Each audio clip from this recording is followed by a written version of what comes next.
Magandang umaga po sa ating lahat. Ngayon ay Linggo, November 2, 2025. Narito ang pinakahuling ulat ng panahon, hatid ng inyong independent weather forecaster batay sa opisyal na datos mula sa Pag-asa. Ayon sa Pag-asa, ang dating low pressure area malapit sa Palawan ay nasa labas na ng PAR at patuloy nang lumalayo sa ating bansa. Hindi rin ito inaasahang magiging bagyo at posibleng tuluyan ng malusaw sa kanlurang bahagi ng ating bansa. Samantala, ang northeast monsoon o amihan ay nakaaapekto na sa hilagang bahagi ng bansa, partikular sa Batanes at Ilocos Region, kung saan may mga mahihinang pag-ulan.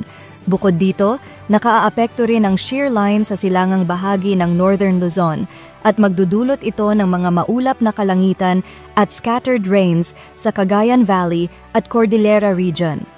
Pinapayuhan ang mga residente sa mga nasabing lugar na mag-ingat sa mga posibleng pagbaha at pagguho ng lupa dulot ng tuloy-tuloy na ulan. Sa malaking bahagi ng Luzon, Visayas at Mindanao, inaasahan ngayong araw ang generally fair weather lalo na sa umaga hanggang tanghali. Gayunman, posibleng makaranas pa rin ng localized thunderstorms sa hapon o sa gabi. Ngayon, isang bagong tropical storm na may international name na Kalmaegi ang nasa labas pa ng ating Philippine Area of Responsibility, ngunit inaasahang papasok ito sa loob ng PAR ngayong araw at kapag pumasok, ito ay papangalanang Bagyong Tino. Huling namataan ang sentro ni Kalmaegi sa layong 1,230 kilometers east ng Eastern Visayas. Taglay nito ang hanging umaabot sa 85 kilometers per hour malapit sa gitna at pagbugso na umaabot sa 105 kilometers per hour.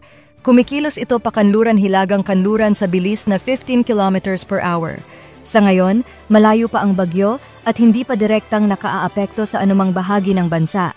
Subalit inaasahang papasok ito sa PAR ngayong umaga at posibleng maglandfall sa bahagi ng Caraga o Eastern Visayas sa araw ng Martes. Base sa track forecast ng Pag-asa, mabilis ang galaw ni Tino at maaaring makaapekto sa Eastern Visayas, Northern Mindanao, Southern Luzon at Bicol Region bago ito lumabas patungong West Philippine Sea sa pagitan ng Martes at Miyerkules. Pinaaalalahanan ng Pag-asa ang publiko na huwag lamang tumingin sa linya ng bagyo sa forecast track, kundi sa tinatawag na Cone of Confidence, ang lugar kung saan maaaring gumalaw ang sentro ng bagyo. Habang lumalayo sa kasalukuyang petsa ang forecast, lumalawak din ang Cone of Confidence dahil tumataas ang uncertainty o hindi tiyak na galaw ng bagyo. Kaya naman, mainam na manatiling nakatutok sa mga opisyal na abiso ng Pag-asa at sumunod sa mga tagubilin ng mga local government units. Ngayong gabi, posibleng magsimulang maranasan ang mga kaulapan at pag-ulan sa Eastern Visayas at Caraga Region dala ng papasok na bagyo.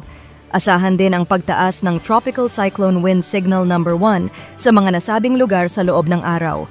Ayon sa intensity forecast, posibleng umabot hanggang Signal No. 4 or Typhoon category si Bagyong Tino habang tumatawid sa bansa.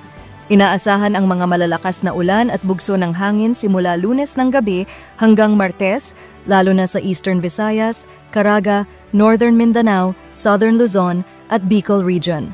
Sa ating regional forecast, Luzon, Cagayan Valley at Cordillera Region, maulap na kalangitan na may kalat-kalat na pag-ulan dahil sa shear line.